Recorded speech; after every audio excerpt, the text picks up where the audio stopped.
Magandang hapon mga kasama. Binisita nga natin yung palayan ng ating kaibigan, si Prince Randy. Andun siya. Ay medyo maganda na. Ayan, nung nakaraan ay nagbabari na. Ayun yung tinatawag na pinipis na. Yung ikalawang pagka-process ng paglilinis ng palayan. Ayan. Nasabi nga niya kanina na marami raw dito palaka, yung tinatawag na kabakab. Dito sa amin ay kabakab. Magtatry tayong manghuli mamayang gabi. Ilawin natin, baka tayo paparit makahuli ng marami. Yun ay masarap. Minsan tayo nakatikim na nun ay lasang karning manok din. At yun ay maganda rin sa katawan. Itatry nating manghuli. Mga hunting naman tayo ngayon ng palaka. Sa part ng Pampanga, maraming mga nanguhuli ng ganong palaka. Ay dito sa amin ay medyo bihira lang. Kaya itatry natin manghuli mamaya. Baka pati merong kanina ay malakas ang ulan ay bumaha. Ay baka maraming sumubang mga isdang tabang ang tawag dito sa amin. At mamaya tayo ay mag-prepare lang gamit at magpapadilim para tayo ay maghahunting na. Tara nga, pupuntahan muna natin ang bahay ng ating kaibigan. Doon muna tayo magpapadilim. Ito nga pala yung nagsisilbing silungan ng ating kaibigan. Habang siya ay nag-operate ng kanyang gagawin pala yan. Balik ka. Ayun! Mga hapon. Mga hapon niya mga kabakab. Wala pa, ngayon pa lang tayo gabi. Kasi natin ito rasin. Ayos na pala yung tubigan na. Tipis na. Naglag pa. Pakla. Ayan. Merenda tayo ng kasoy. Ayan. Ano yung saan ang lasa? Sarap pa rin ito. Harap. Kadali rin. Ito. Kakain din yan. Tagal na ito may bunga sa Rande. Ayun yung puno nun, no? Nalaglag na nga. Tamis ko ng bunga ito. Tamis. Yun, magandang gabi mga kasama. Kami ay magpapanimula na ng pangingilaw nung tinatawag dito sa amin ay kabakab. Yun yung uri ng palaka na kinakain. May mga lugar na talagang kilalang kilala yun sa part ng Pampanga. Pampanga at Bulacan pa yata pare. Ayun, sa Pampanga at Bulacan. Ayan, nagsisit ng ating kasama ng mga gagamitin natin. Yung ilaw namin, ayun para maganda ang liwanag. Ayan, nagsisit tayo ng mga gadget na gagamitin. Ang oras nga pala ngayon ay time check 7:25 na ng gabi. Ayan, tayo magsisimula na. At ngayon ay kanina ay napakalakas ng ulan, araw. Ay siguradong maglalabasan yung ganong uri ng palaka. Kami ay may lalakad na. Ito yung gagamitin natin. May mga dala rin tayong mga bulo o itak para ito yung gagamitin natin na panghuli. At yun ay mabibilis tumalon. Yun nga pala ay mga kasama ay napakagandang din sa katawan. Talagang may mga benepisyo rin benepisyo sa ating katawan yung pagkain ng ganong uri ng palaka. Yun nga sa part ng Kabisayaan ay sabi nga ng mga naging kaibigan nating Bisaya ay pag sila daw ay nangihina ay naghahanap sila sa palayan o sa bukid para manghuli nun at pagkakain nila ay sila ay lumalakas ang katawan, kaya tayo ay manghuhuli at ating susubukan. Ito yung gagawin namin ng alagayan, timba para hindi na makatalon. At yun naman ay namin may magagamit kaming itak o bulo. Itong ating mga kasama si Insan at saka si Parronel. At si Prince, ayan si Prince. Nagagayak din at kumukuha ng Wala tayong flashlight, kulang. Na ito, meron dito. May mga gadget tayo dito, Prince, sa flashlight. Sobra-sobra, ilan pa ba yan, pare? Ayun, dalawa pa. Yan lang yung sa akin, ito na yung sa akin. Ayun. Ayan, ito lang sa akin, ayan. Prince, sa yung isa. Kumboy-kumboy naman tayo ay. Ngayon nga palang gabi merong mga humuhuni na ding uri ng palaka. Yan naman yun ay hindi yan yung kinakain, yan yung palakang gubat. Mga kumakain naman ng mga insekto yan. Tara na, tayo ay lalakad na tayo. Doon sa bahaging palayan na kanina pinakita namin. Tara na, friends. Nasa iba yung flashlight na. Flashlight ko. Doon, friends, sa ano? Tara. Una, pare. Yan. Tara, friends. Susunod ka na. Dyan. Dala kang itak, friends. Kapagyapak. Ayun, magyapak tayo. Medyo umulan dito kaya tayo ay madulas ang daan. Tayo ay iba naman ang hahantingin. Dati ay ang ating hinahanting ay mga isdang taba. Ngayon naman ay susubok tayong manghuli ng kabakab, uuri ng palaka na kinakain. Ayun na, ito na tayo sa spot. Meron. Ayan, meron na. Ayun. Ayan, ito yung uri ng palaka. Ayun, nakaisa na tayo. 1 point. Ito, yung nakaisa na tayo. Nahuli ng ating kasama. Ayun, ito yung uri ng palaka na sinasabi namin. Ayan, Ayos. nakahuli na ng isa, friends. Ayan, dito na tayo sa spot ng palayan. Sa gilid palaang. Talagang kinig na kinig yung mga naguhunihan. Ayan, medyo talagang kinakailangan sa ganitong panghunting ay medyo luway-luway din at mabilis silang kumilos. Sana tapo tayo. Mangilid-gilid. Kailangan pala pataas tayo para hindi malabo. Hindi yan yung uri ng palaka na Palakang kabakab. Palakang damit. Oo. Ayun, yung mga ugak na yun. Iba yung palakang ayun yung maraming uri ng palaka. Yun. Yun, nakadayo na natin kasama. Nakakadalawa na tayong piraso. Nanginginig. Dalawa na. Yung nga pala yung kinakain ng mga ahas. Yung kadalasan kinakain ng mga ahas yung tinatawag na bullfrog.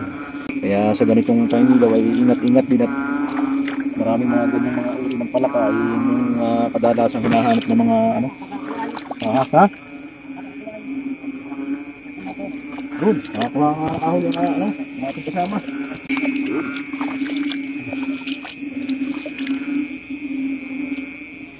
Ayan. Ayun. Ayan yung mga palakang tigre na tinatawag dito. Kabakab. Ayun. Ayan. Ayan na nahuli ang ating isang kasama. Ayun. Si Rizal. Talagang sa ganitong pangahanting ng ganitong uri ng palaka ay talagang kinakailangan ay din, ayan. Ayun, dahan-dahan ang mga lakad at talagang masyado silang mabibilis. Pinagaran ng ating kasama dito rin. Ayun, nakahuli rin. Ito makakarami tayo. Ayan. Ayun. Ayun.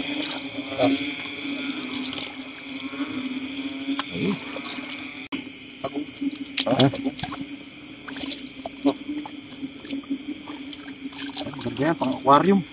Sa aquarium? Oo, lalagyan natin sa aquarium yan. Maganda yan pang intro sa yung mga peste ng mga pag may alaga akong baboy. Lalagay sa pakainan. Sa pool. Laki. Uy, pa.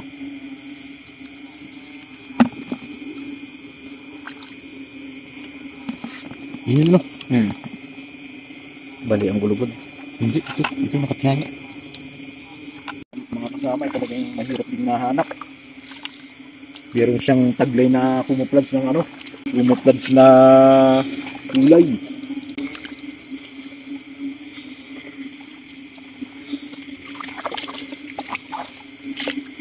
Parang hindi pa nakakarating ang igat dito. Wala pang igat.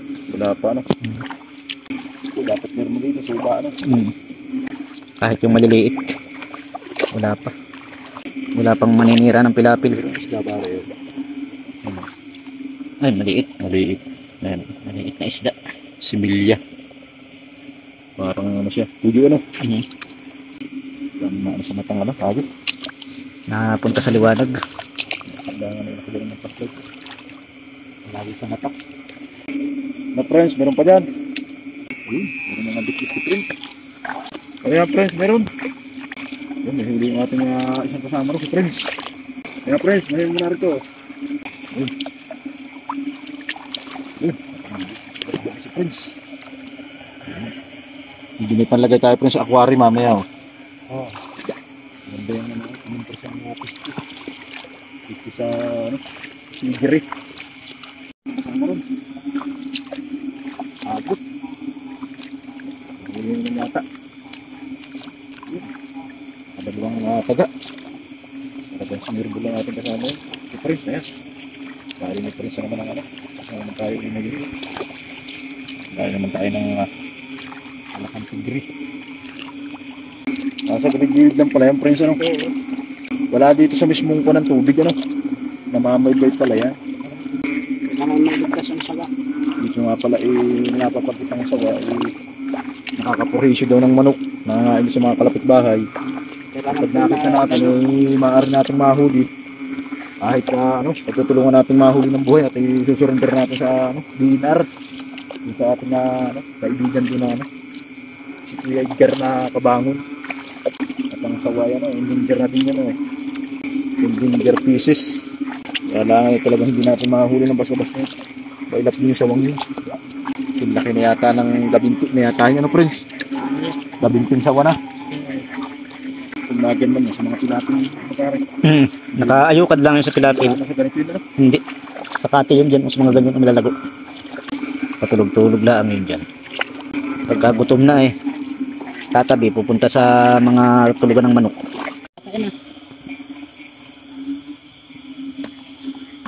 Dami buhay pa yung isa. Yung buhay ko. Wait lang, makakula.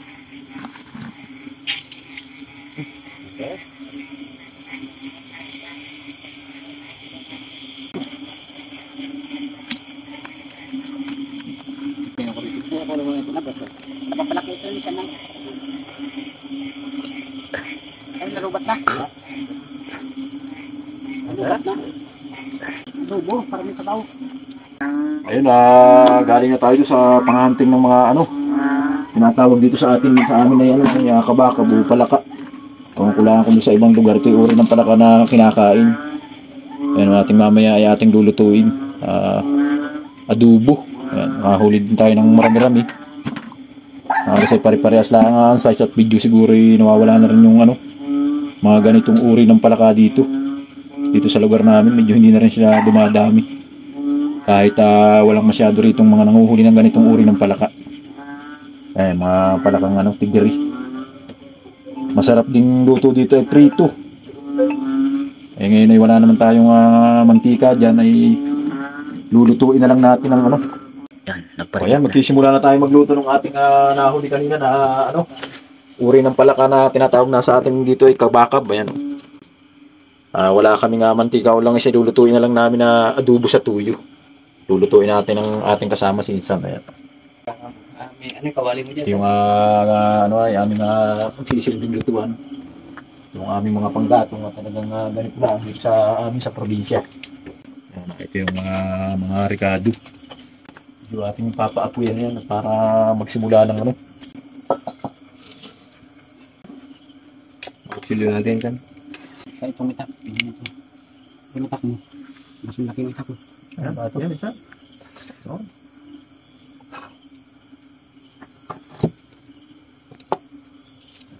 Ingat.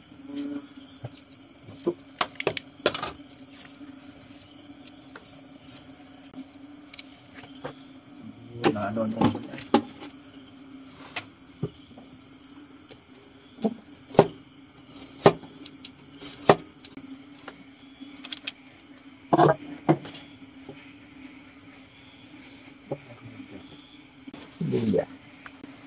Kaya magjajakit at medyo malamig na rin ang panahon.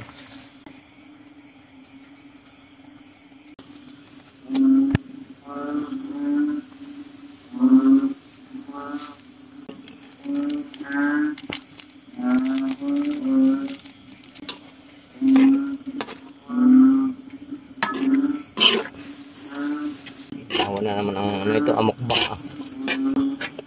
Pati ng paminta. May butas ba ito? Saran di? Kasi natin pantaklob. Suka. Dato puti. Nandun sa loob, minsan ang palakang natin.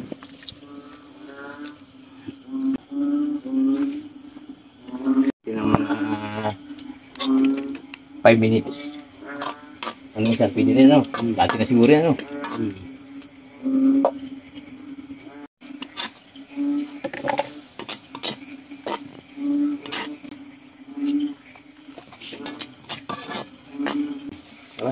Ako na to. Nasalang ko na ito. Ito ay kain. Sa pagutom. O, diba? Minsan paano nga ng kahoy? Yan o. Aling kahoy. Tabla. Ano? Ayan, kahit bulok. Ganyan.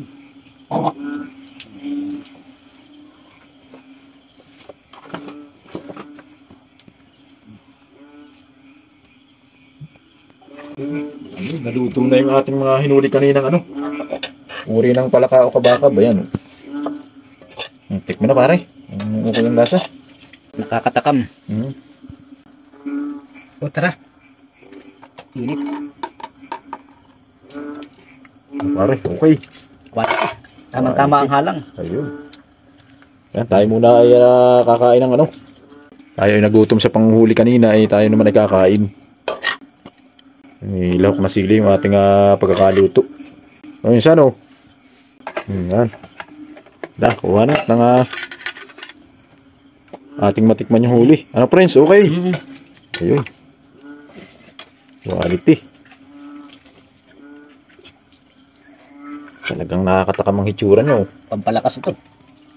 Hanggang may magandang benepisyo yan sa katawan. Wow. Yung mga pagkain ng mga exotic food. O yan. Sinsan. Tayo, kain tayo. Ayun.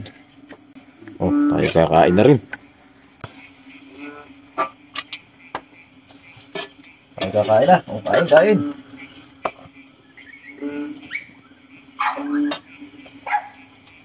Sa ating mga kababayan ng tubo. Hey, Dilibis Clyde, Sugmak.